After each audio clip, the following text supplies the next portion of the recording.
La relâche, cette couronne, et donc Hermès redevient à l'instant première capi du CAC 40. Romain Dobry est avec nous pour Bourse Direct. Bonjour Romain, ravi de vous retrouver. Bonjour Guillaume. Le CAC perd 0,8%, là, 7270 points sur l'indice CAC 40, et Wall Street aussi est en baisse. Wall Street qui avait fortement baissé hier soir, ça continue, moins 0,3 actuellement sur le S&P et moins 0,6 sur le Nasdaq, Romain.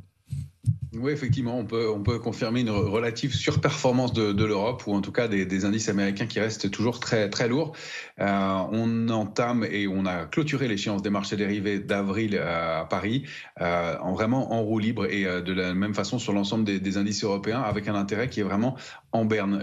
On a des opérateurs qui vraiment manifestement ne prennent pas d'initiative sur les marchés dérivés, qui reste relativement couvert du côté du ratio put-call, mais avec des niveaux d'intérêt ouverts qui sont très faibles.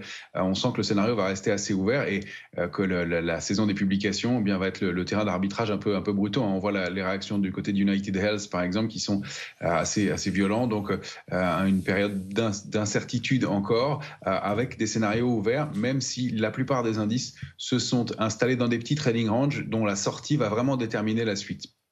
Justement, quels seront les prochains seuils techniques à suivre sur les principaux indices ? Alors, je vais vous donner pour l'indice parisien les niveaux sur le futur CAC 40, le contrat à terme qui cote 91 points de moins que l'indice CAC 40 cash, puisqu'on va entrer dans la période du mois de mai, qui est une période de fort versement de dividendes.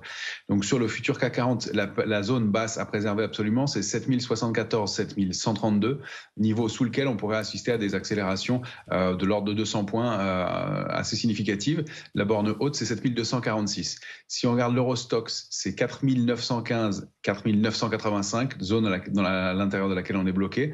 Et puis, si on veut regarder les indices américains, le Nasdaq, c'est 18 000 en bas, 19 120 en haut, et pour le dernier, ce sera le S&P, 5258. On flirte en ce moment avec ces niveaux, et c'est 5400 pour réactiver une dynamique haussière qui est vraiment en panne pour l'instant.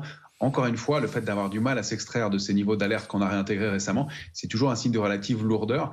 Et puis, dernier élément, on a ce VIX qui est calé entre deux gaps, un gap au-dessus et un gap en dessous.